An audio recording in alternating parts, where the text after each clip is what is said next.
Juste avant de commencer cette conférence de presse, je voulais juste m'exprimer et donner deux, trois mots. Je pense que tout le monde a eu l'information. Voilà, ça y est, c'est officiel. Je vais être un joueur du Real Madrid pour les 5 prochaines saisons minimum. C'est un immense plaisir, un rêve qui se réalise, beaucoup d'émotions. Je suis très très content, libéré, soulagé, extrêmement fier de pouvoir arriver dans ce club où j'ai toujours rêvé être. Un grand merci. C'est sûr que j'ai beaucoup d'excitation à l'idée d'arriver dans ce grand club, dans le meilleur du monde. J'arrive là-bas avec beaucoup d'humilité. Je voudrais remercier toutes les personnes qui m'ont envoyé pas mal de messages, toutes les personnes qui m'ont soutenu. J'ai pas pu tout voir, mais le cœur y était. Un grand merci aussi à toutes les personnes qui ont contribué de près ou de loin dans cette opération qui était plus que complexe. Voilà, je remercie toutes les personnes du Real Madrid qui ont travaillé, spécialement le président, Florentino Pérez, qui a toujours eu confiance en moi depuis le premier jour. Donc, c'est un grand jour pour moi. Maintenant, il y a beaucoup d'émotions, mais il faut retourner à quelque chose de plus rationnel. Aujourd'hui, j'ai une responsabilité en tant que capitaine de l'équipe de France. Je pense que ça a pris beaucoup d'ombre sur la sélection. Je sais que pour vous, c'est pas juste. Je vois beaucoup de têtes, il y a des gens qui sont venus de loin. Parfois, la vie est injuste, mais je ne répondrai pas aux questions autres que la sélection. C'est pas bien, je le sais et j'en suis désolé. Mais je préfère protéger ma sélection, mon équipe nationale, parce qu'on a un grand été qui nous attend et ça fait maintenant un petit moment qu'on n'a pas gagné, donc on va essayer de mettre toutes les armes de notre côté pour gagner. Merci à tous.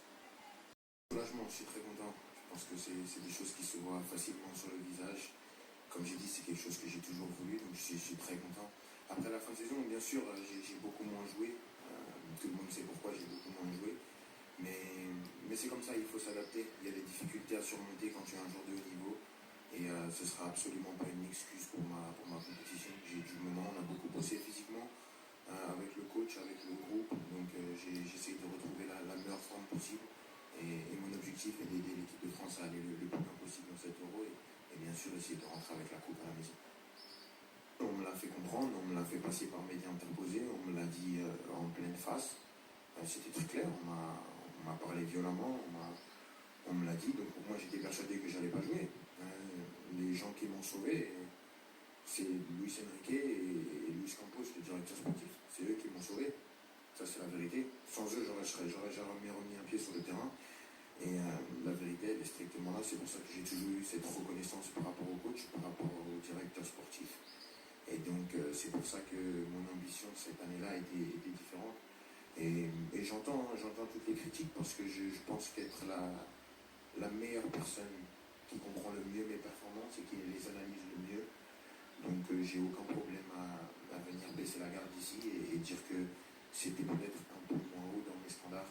C'est sûr que comparé à d'autres joueurs, c'est toujours élevé, mais quand on compare à mes standards et à ce que je suis capable de faire, c'est un peu moins bon. Mais comme je l'ai dit, par rapport à tout ce que j'ai vécu, juste jouer, et au-delà de l'empreinte statistique, même jouer, venir répéter les matchs, toujours essayer d'être là pour mon équipe, gagner des trophées, ça a été ma plus grande fierté, mais c'est sûr que l'année prochaine, je ne me contenterai pas d'une année comme ça, c'est sûr.